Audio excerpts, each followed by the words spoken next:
নমস্কার, আজকের প্রতিবেদনে সকলকে স্বাগত। মুসলিম সংখ্যাগরিষ্ঠ বাংলাদেশে হাসিনা সরকারের পতনের পর থেকেই দেশে হিন্দু সম্প্রদায়ের ওপর নেমে এসেছে বর্বরতার এক অন্ধকার ছায়া। প্রতিনিয়ত কোথাও না কোথাও হামলা, ভাঙচুর ও আতঙ্কের খবর শোনা যাচ্ছে। হিন্দু সম্প্রদায় ভয়ে দিন কাটাচ্ছে, আর তারই মাঝে আবার নতুন করে এক ষড়যন্ত্রের ছক কষছে কিছু উগ্র মৌলবাদী মুসলিম গোষ্ঠী। এবার তাদের লক্ষ্য হিন্দু সমাজের এক আধ্যাত্মিক ও সাংগঠনিক ভিত্তি, ইসকন অর্থাৎ আন্তর্জাতিক কৃষ্ণভাবনামৃত সংঘ। ইসকন একটি আন্তর্জাতিক হিন্দু ধর্মীয় সংগঠন, যা প্রতিষ্ঠিত হয় 1966 সালে নিউ ইয়র্ক শহরে আচার্য এসি ভক্তিবেদান্ত স্বামী প্রভুপাদের দ্বারা। সংগঠনটির মূল লক্ষ্য হল মানুষকে কৃষ্ণচেতনায় উদ্বুদ্ধ করা, অর্থাৎ ঈশ্বরের প্রতি ভক্তি ও নৈতিকতার পথে পরিচালিত করা।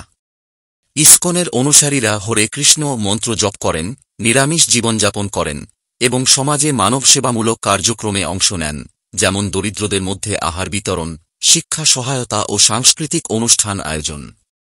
বাংলাদেশে ইসকনের মন্দির রয়েছে ঢাকা, খুলনা, চট্টগ্রাম, সিলেটসহ দেশের বিভিন্ন জেলায়। বছরের পর বছর ধরে তারা ধর্মীয় ও সামাজিক কাজ করে আসছে। কিন্তু সম্প্রতি কিছু মৌলবাদী মুসলিম গোষ্ঠী ইসকনের বিরুদ্ধে বিক্ষোভ শুরু করেছে এবং সংগঠনটি নিষিদ্ধ করার দাবি তুলেছে।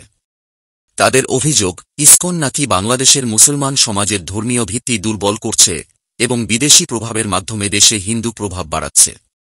এর পাশাপাশি সামাজিক মাধ্যমে শুরু হয়েছে একের পর এক ভুয়ো অপপ্রচার। প্রচার করা হচ্ছে যে ইসকনের সদস্যরা নাকি এক মুসলিম ব্যক্তিকে তুলে নিয়ে গিয়ে মারধর করেছে এবং তাকে ভারতে পাচারের চেষ্টা করেছে। তবে এখন পর্যন্ত এই অভিযোগের কোনো প্রমাণ পাওয়া যায়নি। ইসকনের পক্ষ থেকে জানানো হয়েছে, এসব খবর সম্পূর্ণ মিথ্যা ও ভিত্তিহীন, তাদের সংগঠন শান্তিপূর্ণ ও আইন মেনে পরিচালিত হয়। বিশ্লেষকরা বলছেন, এই অপপ্রচার এবং বিক্ষোভের পেছনে মূল উদ্দেশ্য হচ্ছে হিন্দু সম্প্রদায়কে আরও ভীত ও কোণঠাসা করে ফেলা। মৌলবাদী গোষ্ঠীগুলোর আশঙ্কা, ইসকনের কারণে হিন্দু সমাজ সংগঠিত হচ্ছে এবং তারা ধর্মান্তরের চাপে নতি স্বীকার করছে না। অন্যভাবে বললে, ইসকন বাংলাদেশের প্রায় 3 কোটি হিন্দুর মধ্যে ধর্মীয় ঐক্য বজায় রাখছে, যা মৌলবাদীদের ধর্মান্তর প্রচেষ্টাকে বাধাগ্রস্ত করছে।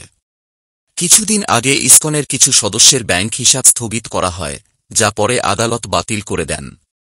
আদালতের পর্যবেক্ষণ অনুযায়ী ইসকন কোনো রাষ্ট্রবিরোধী বা সহিংস কর্মকাণ্ডে জড়িত নয়, বরং তাদের কার্যক্রম সমাজসেবামূলক ও ধর্মীয়ভাবে শান্তিপূর্ণ। এই ঘটনার পর বাংলাদেশে ধর্মীয় সহাবস্থান নিয়ে নতুন করে প্রশ্ন উঠেছে। বিশেষজ্ঞরা বলছেন, এই ধরনের উত্তেজনা দেশের সামাজিক স্থিতিশীলতার জন্য বিপজ্জনক।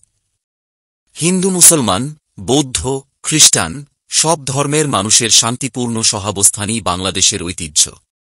সেই ঐতিহ্য আজ মৌলবাদ ও ভুয়া প্রচারণার কারণে হুমকির মুখে। বাংলাদেশের জন্য এখন সবচেয়ে প্রয়োজন সহনশীলতা, সংলাপ এবং পারস্পরিক শ্রদ্ধা। ধর্ম কখনো বিভাজনের হাতিয়ার হতে পারে না, এটি হওয়া উচিত মানবতার সেতুবন্ধন। ইসকন নিষিদ্ধকরণের এই দাবি তাই কেবল একটি ধর্মীয় বিতর্ক নয়, বরং বাংলাদেশের ধর্মীয় স্বাধীনতা, মানবিকতা ও জাতীয় সহাবস্থানের জন্য এক গুরুত্বপূর্ণ পরীক্ষা।